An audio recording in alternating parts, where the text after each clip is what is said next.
Chess.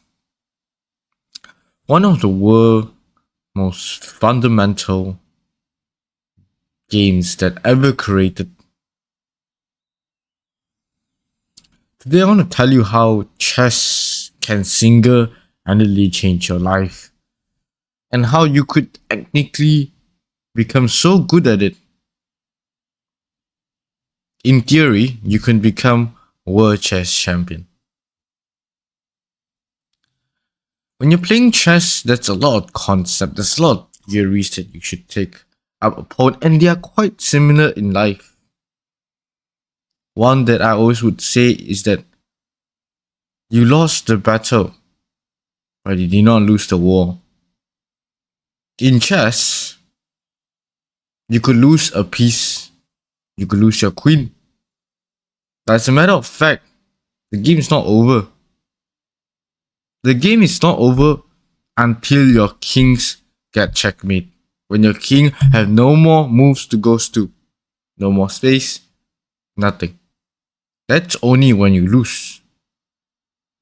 And on any other circumstances, you can still win.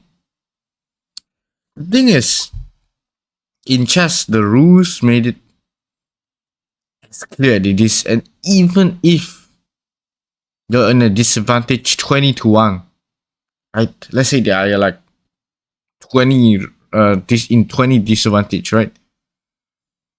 20 points down, you still can win. You still can win the chess game by time. You can still win by stalemating your opponent.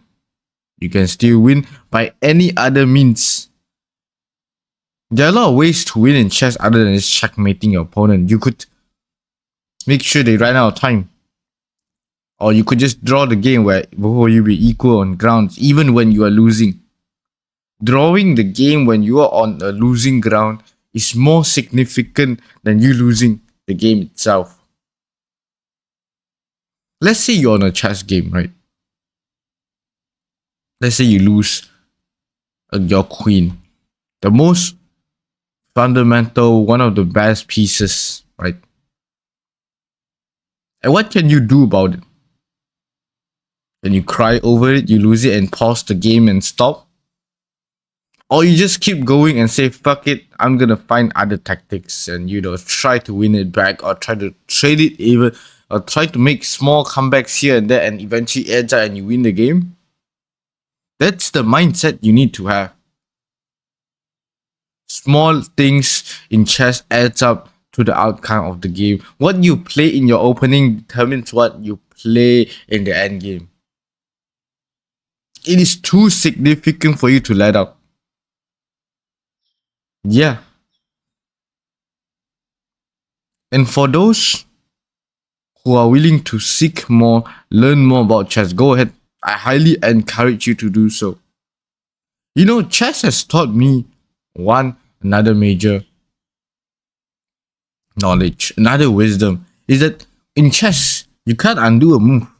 You might blunder your queen, you might blunder your rook, you might blunder your pieces, right? You might lose pieces because you blundered, you didn't saw the bishop.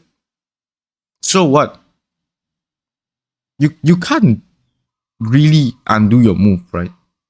The only thing you could do is make sure your next move is better than your previous one. The next move is better than your opponent. Your next move is gonna be game-changing. You could lose $1 million now, but you can make sure your next business is successful. You could lose a limb, and you can still make sure you can write. We don't need to back down just because we lose something. It's not ours to begin with if we lose it. So if we were to lose something in our life, please don't chase after it. Make sure the next one is better than the previous. And don't ever let life beat you up. Because in chess, you never let your opponent beat you. You respond back.